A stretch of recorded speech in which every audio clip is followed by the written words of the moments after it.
खाक मजा है जीने में जब तक आग न लगे दुश्मन के सीने में। और आग तो लगा ही दिए ट्रेंडिंग स्टार खेसारी लाल यादव जी ने अपने दुश्मनों, अपने विरोधियों के सीने में, अपने इंटरनेशनल सॉन्ग आशिक से। जी हाँ दोस्तों, खेसारी लाल यादव जी का इंटरनेशनल भोजपुरी सॉन्ग आशिक बोले तो झक्कास है। खेसारी जी का इंटरनेशनल एक्टर वाला स्टाइल, लुक, डांस, परफॉर्मेंस सब बेमिसाल है। खेसारी लाल यादव जी ने दे दिए भोजपुरी इंडस्ट्री को सबसे पहले बेहतरीन इंटरनेशनल भोजपुरी सॉन्ग, अंतर्राष्ट्रीय भोजपुरी गाना।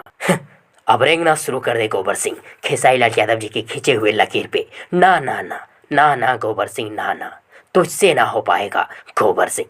खेसारी जी के खींचे हुए लकीर पे चलना सबके बस की बात नहीं है। सिर्फ ये देखे खेसारी जी के सभी विरोधी कि कैसे खेसारी लाल यादव जी का इंटरनेशनल भोजपुरी सॉन्ग आशिक देखते देखते ब्लॉकबस्टर हिट भोजपुरी सॉन्ग बन जाता है, बनता है। क्यों फ्रेंड्स, आप सबों को क्या लगता है खेसारी जी का यह गाना ब्लॉकबस्टर हिट होगा या नहीं? कमेंट बॉक्स में जरूर लिखिएगा। और यदि आप सबों को ये वीडियो या जानकारी पसंद आई हो तो प्लीज़ वीडियो को लाइक करें, वीडियो को अपने दोस्तों के साथ शेयर जरूर करें। और हाँ, चैनल को सब्सक्राइब करना और साथ ही चैनल के बेल आइकन को प्रेस करना ना भूलें।